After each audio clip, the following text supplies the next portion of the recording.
Il est 13 heures. Bonjour à tous, merci de votre attention. Tout de suite les titres à la une de l'actualité. En fin de mission en terre ivoirienne, l'ambassadeur du Sénégal en Côte d'Ivoire, El Hadj Daouda Niang, a fait ses adieux hier mercredi dans l'après-midi au président de la République, Alassane Ouattara. Ce fut l'occasion pour les deux personnalités de revenir sur les perspectives de la coopération entre la Côte d'Ivoire et le Sénégal. On en parle dans ce journal. Le Conseil économique, social, environnemental et culturel réuni en assemblée plénière a procédé à l'examen d'un rapport sur l'économie numérique et la transformation structurelle de l'économie ivoirienne. Présenté par la Commission communication et nouvelles technologies, ce rapport a été suivi de l'adoption d'un projet d'avis. On en parle également ce 13h. En Mauritanie, l'ex-chef de l'État Mohamed Ould Abdelaziz sera candidat à la présidentielle du 29 juin prochain. Condamné en décembre 2023 en première instance à 5 ans de prison ferme, Mohamed Ould Abdelaziz a déposé hier mercredi dans la soirée son dossier de candidature au Conseil constitutionnel. Voilà pour l'essentiel. Oui, bonjour à tous et merci de nous suivre à la une de l'actualité. À 13h, les adieux de l'ambassadeur du Sénégal en Côte d'Ivoire au chef de l'État, Alassane Ouattara. En fin de mission dans notre pays, l'ambassadeur du Sénégal, El Hadj Daouda Niang, a été reçu pour la toute dernière fois dans le cadre de ses fonctions par le président de la République, Alassane Ouattara. Occasion pour les deux personnalités d'évoquer les perspectives de cette coopération bilatérale, comme abordé la semaine dernière par le chef de l'État, Alassane Ouattara, et son homologue sénégalais, Bassirou Diomaye Faye. Reportage, Mahama Traoré. C'est en mars 2023 qu'El Hadj Daouda Niang a présenté ses lettres de créance en qualité d'ambassadeur de la République du Sénégal en Côte d'Ivoire. Appelé à d'autres fonctions un an après, le diplomate sénégalais vient faire ses adieux au président Alassane Ouattara.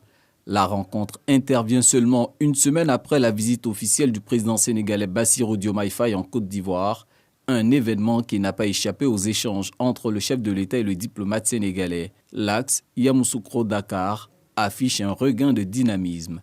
Nous avons en effet beaucoup de sujets d'intérêt commun au plan économique, au plan de la sécurité. Et donc il était important que le président Faye vienne ici parler à son frère, à son aîné, le président Ouattara, recueillir ses conseils et vraiment s'engager avec lui à continuer ce que ses devanciers ont commencé. Donc ce matin, le président Ouattara a bien voulu me rappeler l'importance de ces points qu'il a abordés avec son homologue sénégalais. Et moi aussi, j'ai eu l'occasion de remercier Monsieur le Président de la République pour toutes les facilités mises à ma disposition pendant ma période d'ambassadeur du Sénégal ici. Et l'insigne honneur que j'ai eu il y a une semaine d'être élevé au rang de commandeur dans l'ordre national. Le Sénégal et la Côte d'Ivoire, dans différents domaines, sont des partenaires et ils servent en fait de locomotive pour le reste de la sous-région.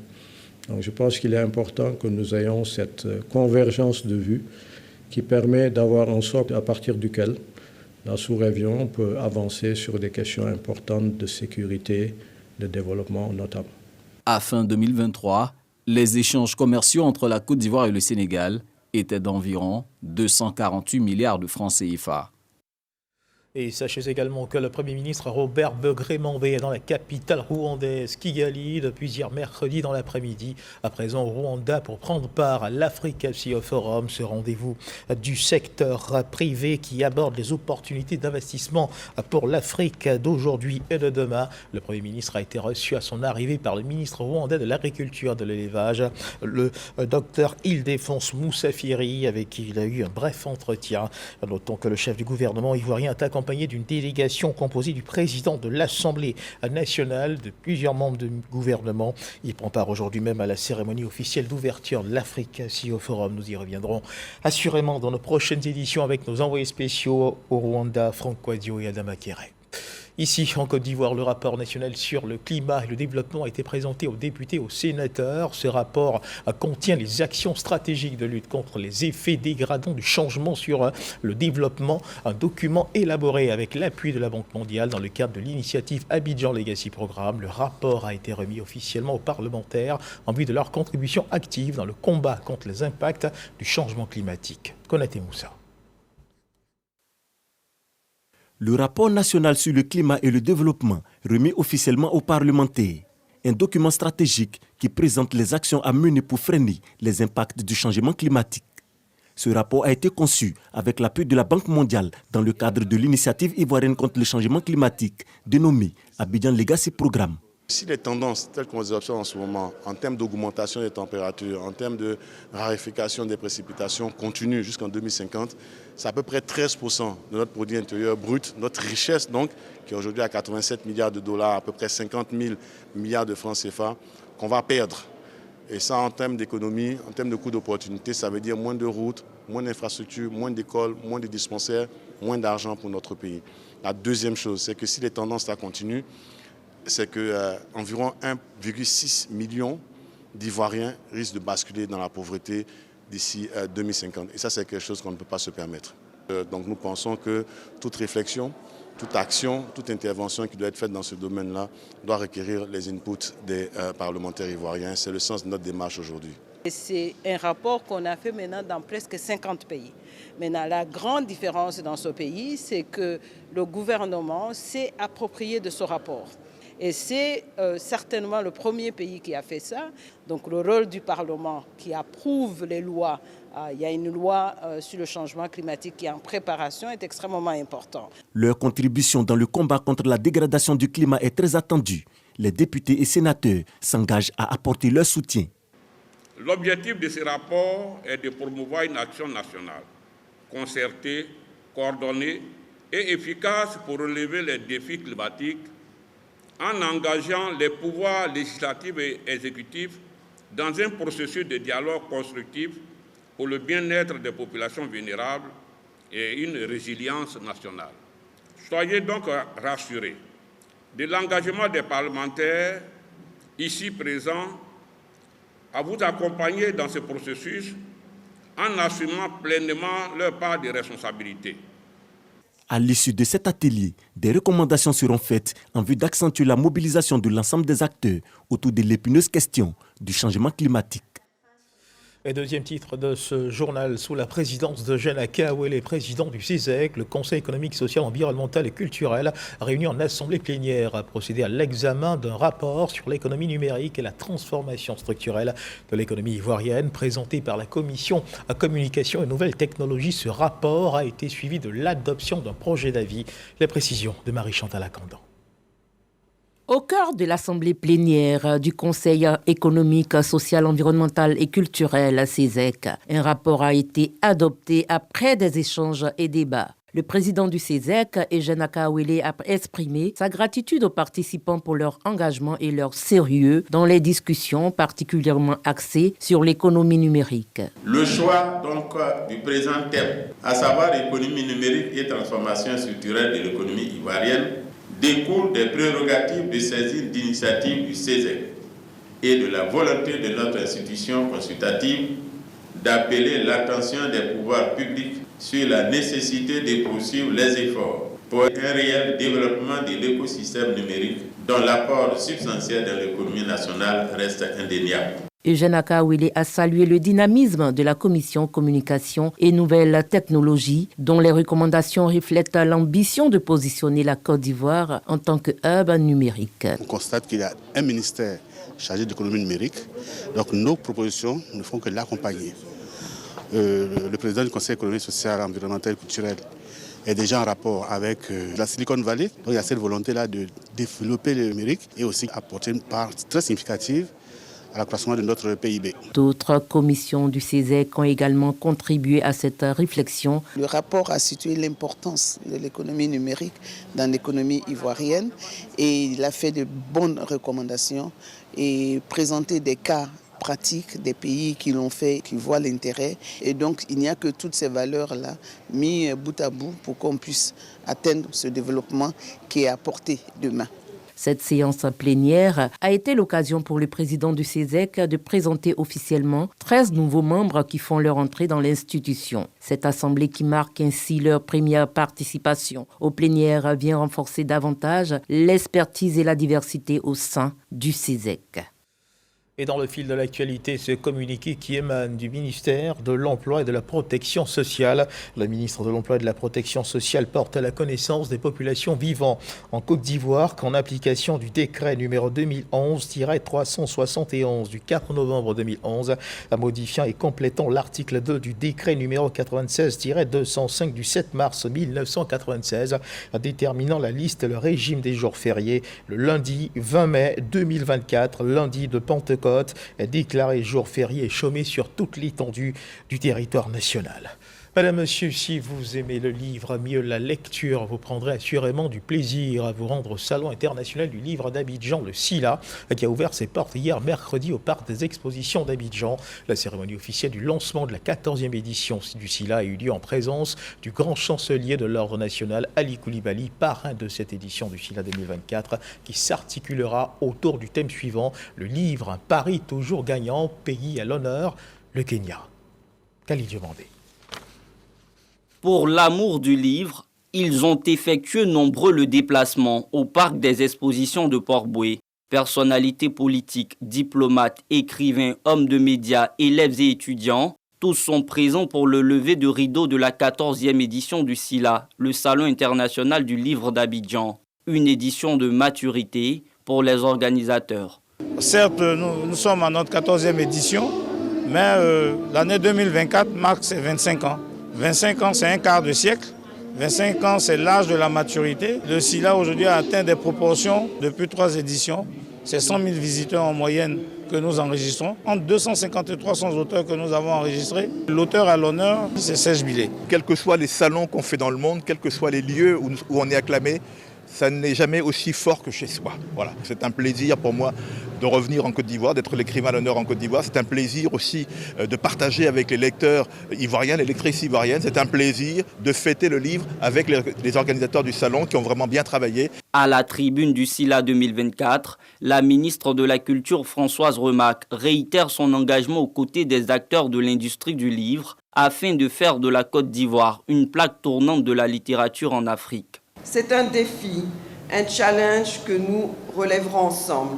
Je suis consciente des difficultés que vous traversez. Je suis consciente des menaces que vous connaissez. Un fonds de 1 milliard de francs CFA sera mis à disposition des acteurs des industries culturelles et créatives de Côte d'Ivoire sur la base de projets structurants. Cela concerne bien sûr le secteur du livre et vous avez toute votre place à prendre. Le livre, un pari toujours gagnant. C'est autour de ce thème que se tient le SILA 14. S'inscrivant dans la dynamique du thème, Ali Koulibaly, grand chancelier de l'Ordre national et parrain de cette édition, appelle à intensifier les efforts pour rapprocher davantage les enfants des livres. L'humanité n'a rien inventé de mieux que la lecture. En tant que parents ou décideurs politiques, il nous appartient de réfléchir ensemble aux leviers susceptibles d'ancrer la lecture au cœur des habitudes de l'enfant. La Côte d'Ivoire s'honorerait en déclarant la lecture grande cause nationale. Le Grand Prix national de littérature du SILA 2024 a été décerné à l'écrivain Maker Eti pour son recueil de poèmes « Flamme éternelle ». Il repart avec la somme de 3 millions de francs CFA. Le SILA se poursuit jusqu'au samedi 18 mai. Le Kenya est le pays invité d'honneur. Ebony 2023, la direction générale de la RTI a célébré ses lauréats. En plus des lauréats de 2023, ceux de 2022 ont été également célébrés. En initiant cette cérémonie, le directeur général veut apporter son soutien à 6 agents et encourager les autres agents à donner le meilleur d'eux afin que le groupe RTI garde son rang de leader dans la presse ivoirienne. C'est Forazeki. Après la razzia du groupe RTI à la dernière soirée des Ebony, la direction générale célèbre ses lauréats.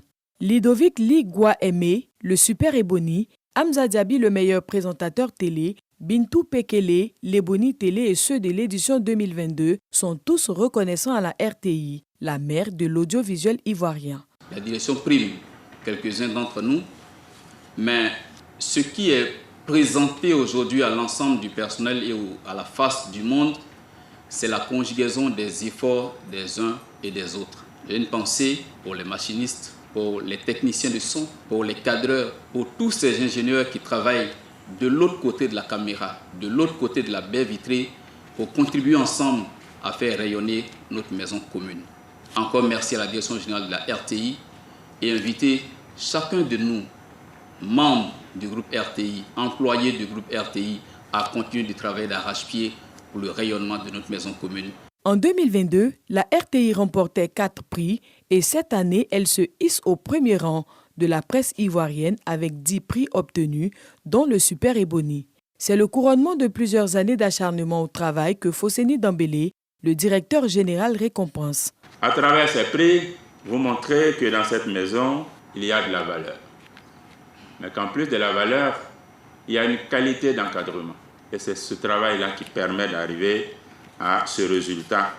Et aujourd'hui, une fois de plus, félicitations à l'ensemble des acteurs de ce beau succès. Ce succès nous amène à toujours travailler d'arrache-pied, à conjuguer les efforts, à ne jamais dormir sur nos lauriers. Parce qu'au fond, la récompense est le fruit du travail. Et aujourd'hui, nous avons l'occasion de célébrer le travail. Si la qualité du travail des ébonies de la RTI est reconnue au niveau national, pour le PCA à Kassaye-Lazare, ces lauriers sont le fruit de la politique managériale menée par le directeur général Fosséni Dembélé. Grâce à eux, on peut apprécier la qualité du travail que le groupe fait. DG, merci de nous offrir ces ébonies, ces lauréats, ces compétences qui font notre fierté. Grâce à vous et grâce à eux, on peut marcher la tête haute. Et nous savons que nous pouvons encore récolter d'autres lauriers parce que les compétences, la RTI en regorge. La cérémonie de récompense des Ébonies 2022 et 2023 de la RTI était rehaussée par la présence du ministère de la Communication. Guillaume Béda, le directeur du développement de l'audiovisuel et de la presse, est venu féliciter la RTI pour la qualité de son travail et ses lauriers glanés au nom de Amadou Koulibaly, le ministre de la Communication. Et madame, monsieur, cette question dans votre journal, quelle stratégie pour l'amélioration des services offerts par les administrations en charge des hydrocarbures et de l'énergie aux usagers? C'est autour de cette question que les directions générales des hydrocarbures et des énergies du ministère des Mines, du Pétrole et de l'Énergie se sont réunies en séminaire à Yamoussoukro. Les précisions de Kader Sogodo. Les directions générales de l'hydrocarbure et des énergies misent sur la qualité. C'est tout le sens de ce séminaire à Yamoussoukro. Thème: quelle est la stratégie pour l'amélioration des services offerts aux usagers? La vision du chef de l'État, c'est de faire des secteurs, des ressources minérales et énergétiques, le second levier d'une nouvelle phase de croissance durable et soutenue. Et dans ce cadre-là, donc, le ministre des Mines, du Pétrole et de l'Énergie vise à mettre en place une administration moderne et très performante. Et c'est dans ce contexte-là que nous avons organisé ce séminaire-là. Il est bon qu'à la suite donc, de la définition de nouvelles directions régionales et départementales, dans la vision du ministre des Mines, du Pétrole et de l'Énergie, que nous nous retrouvions pour, ensemble avec eux, définir une feuille de route avec des indicateurs bien définis pour que les missions qui seront réalisées par ces directions puissent permettre aux populations d'avoir de l'énergie électrique de qualité et conformément aux dispositions de nos tests. Bonne compréhension des enjeux et des défis du secteur, lutte contre la fraude, attribution des directeurs régionaux et départementaux. Il aura du travail à Yamoussoukro. Et le guichet unique automobile qui rapproche ses services des populations du nord du pays. La ville de Kong abrite la 3e édition du guichet unique mobile, une tribune pour renforcer la résilience communautaire à travers l'amélioration de la collaboration entre les forces de l'ordre et les populations. Cette activité intervient dans le cadre du projet de résilience pour la paix financé par l'USAID. Soro Corona. La ville historique de Kong abrite la 3e édition du guichet unique mobile, une activité itinérante du guichet unique automobile dans le cadre du projet de résilience pour la paix, financé par l'USAID et mis en œuvre par l'ONG Equal Access International. Ce projet vise à renforcer la résilience communautaire à travers l'amélioration de la collaboration entre les forces de défense et de sécurité et les populations. Il va aussi faciliter l'interaction avec les forces de l'ordre lors des contrôles routiers. Cette opération a commencé en 2022 avec une phase pilote de 3 semaines qui avait permis à 3 853 personnes d'avoir soit son immatriculation ou sa carte grise ou même une assurance ou même de s'inscrire pour le permis de conduire. Et cette année, nous avons commencé, nous sommes à mi-chemin, on est à mi-parcours et nous sommes à plus de 4000 déjà personnes qui ont pu avoir leurs documents. Le directeur général du guichet unique automobile s'est rendu à Kong pour prendre une part active à cette édition. Souleymane Touré exhorte les populations à s'y faire établir ou à renouveler les documents afférents aux engins à 2 et 3 roues ainsi que les véhicules. En permettant à ces usagers qui n'ont pas les papiers d'en avoir pour eux-mêmes et d'en avoir pour leur moto, donc l'impact de cette action, c'est de renforcer les liens entre ces usagers et ces agents de sécurité qui ont besoin d'informations stratégiques sur les questions de sécurité. Mieux, on permettra d'aider l'État à renforcer la sécurité au niveau des frontières. Souleymane Touré informe ainsi les populations de l'ouverture prochaine d'une agence du guichet unique mobile à Kong pour la pose des plaques d'immatriculation. Pour le préfet de Kong, cette activité est une opération qui va impacter la coexistence pacifique entre les usagers de la route et les forces de défense et de sécurité. Démarré depuis 2022, le guichet unique mobile a enregistré la même année plus de 3 800 usagers, 6 725 en 2023. Pour 2024, plus de 4 000 personnes sont déjà touchées. La maîtrise de l'art de la parole peut aider dans la lutte contre les grossesses précoces. C'est en tout cas l'idée soutenue par ce concours d'art oratoire initié à Boundiali pour sensibiliser les jeunes filles sur ce phénomène, mais aussi pour encourager les parents à scolariser leurs filles. La deuxième édition, qui a eu lieu en marge du Festival du Balafon, a vu la participation d'une dizaine de filles de la Bagoué, une initiative d'une ONG. Reportage Issa Chonorieo. Favoriser la scolarisation de la jeune fille dans la Bagoué et lutter efficacement contre la grossesse précoce en milieu scolaire. La création du concours du slam dans cette région répond à ces objectifs. Pour cette 10e édition, plus d'une dizaine de filles ont compéti. Réunis en ce beau jour dans l'enceinte de cette magnifique salle autour d'un intérêt commun, à savoir la beauté intellectuelle. Que dis-je? L'élégance intellectuelle de la jeune. Je suis très heureuse parce que c'est ma première. J'incite mes autres sœurs à le faire. On peut prendre la parole devant un public. Il suffit juste de combattre ses peurs et de venir d'affronter le public. L'initiatrice Wassa Kone estime que les jeunes filles doivent faire l'objet d'une grande attention. L'éducation de la jeune fille et la lutte contre les grossesses précoces en milieu scolaire. Donc nous avons décidé, comme c'est avec les élèves, il n'y a pas meilleur moyen de communiquer avec eux que de passer par leurs camarades. C'est dans ce cadre-là que nous avons décidé d'organiser le concours d'art oratoire afin de permettre aux jeunes filles de dénoncer tout ce qui est fléau qui peut les empêcher de terminer leur cursus scolaire. Wassakone exhorte les jeunes filles élèves de la Bagoué à s'intéresser davantage à la compétition du slam. Des mots qui s'enchaînent pour un message un peu plus clair. Le district autonome du Godjibois est désormais doté d'un schéma directeur. Cette étude commanditée par cette collectivité décentralisée vise à faire un état des lieux des secteurs d'activité capables de booster le développement du district. Ce schéma directeur a été réalisé par la chaire UNESCO Anticipation, Prospective et Territoire durable de l'Université Alassane Ouattara de Bouaké, d'Ogadogui, Mahama Traoré. Cette remise du schéma directeur d'aménagement et du développement du district autonome du Godjibois intervient un mois après celle du guide des atouts et des potentialités économiques, culturelles et touristiques. Cette étude est le fruit d'un travail méthodique mené par la chaire UNESCO Anticipation, Prospective et Territoire durable de l'Université Alassane Ouattara de Bouaké. Il ressort de cette étude trois principales conclusions. Premièrement, le district autonome du Godjibois est un territoire disposant de nombreux atouts pour son développement dans tous les secteurs d'activité. Deuxièmement, le district autonome du Godjibois est destiné à un bel avenir sur la base des tendances en cours et des réformes proposées dans le cadre de ces études. Troisièmement, le passage de ce rêve à la réalité souhaitée par les populations va nécessiter un volontarisme de toutes les parties prenantes. Le district autonome du Godjibois se félicite de l'avènement de cet instrument de planification à court et moyen terme qui permettra de mener à bien les projets de développement. Les initiatives de développement à implémenter sur le territoire du district auront désormais pour socle et pour boussole les pertinentes orientations qu'il contient.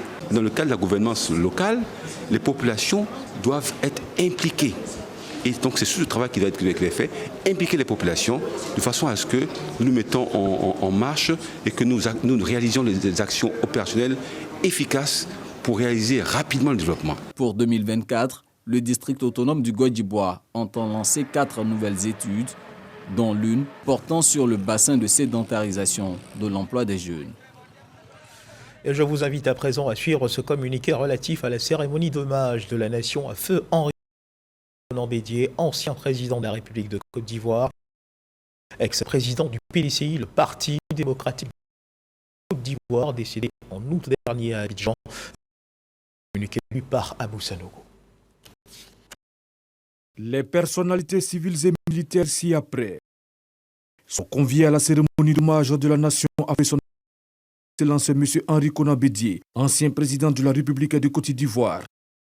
Il aura lieu le vendredi 24 mai 2024 à partir de 9h sur l'esplanade du palais de la présidence de la République. Ce sont Monsieur le vice-président de la République et Madame, Messieurs les anciens présidents et vice-présidents de la République et leurs conjointes, Monsieur le Premier ministre, chef du gouvernement, Monsieur le président de l'Assemblée nationale, Madame la présidente du Sénat, Mesdames et Messieurs les présidents des institutions de la République et leurs conjoints, Messieurs les anciens premiers ministres et anciens présidents d'institutions et leurs conjointes, Madame et Messieurs les ministres d'État, Mesdames et Messieurs les ministres, Madame et Messieurs les ministres gouverneurs des districts autonomes, Madame la secrétaire générale de la présidence de la République, Monsieur le directeur du cabinet du Premier ministre, Monsieur le secrétaire général du gouvernement, Mesdames et Messieurs les chefs des missions diplomatiques et représentants des organisations internationales, Madame et Messieurs les conseillers spéciaux à la présidence de la République, Monsieur le directeur du cabinet adjoint du Premier ministre, Monsieur le secrétaire général du ministère des Affaires étrangères, de l'intégration africaine et des Ivoiriens de l'extérieur,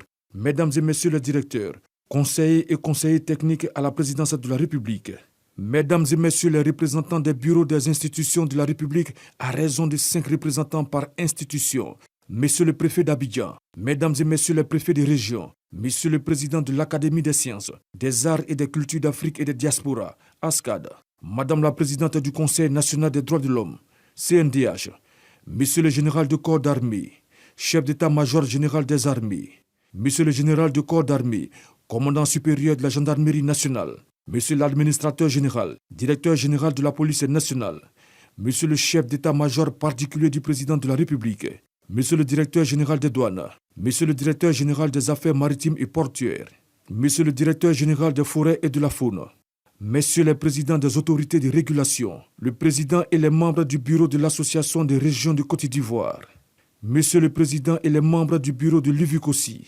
Messieurs les maires du district autonome d'Abidjan, Madame et Messieurs les présidents des universités publiques, Messieurs les présidents des chambres consulaires, Mesdames et Messieurs les présidents des conseils d'administration et directeurs généraux des entreprises publiques et parapubliques, Messieurs les bâtonniers de l'ordre des avocats, Mesdames et Messieurs les présidents des ordres et organisations professionnelles, Mesdames et Messieurs les présidents, secrétaires exécutifs ou secrétaires généraux des partis politiques, Messieurs les présidents de la Confédération générale des entreprises de Côte d'Ivoire, de la Fédération ivoirienne des petites et moyennes entreprises et de la Confédération patronale unique des petites et moyennes entreprises de Côte d'Ivoire, Messieurs les présidents et secrétaires généraux des centrales syndicales, UGTCI, Dignité, FESACI, UNALCI, Humanisme, 30 membres du directoire de la Chambre nationale des rois et chefs traditionnels, Monsieur le Président et 30 membres du Forum des confessions religieuses, Monsieur le Président et 30 membres du Conseil supérieur des imams, 10 représentants des organisations de la société civile, Monsieur le Président du Haut Conseil du patronat des entreprises de transport routier,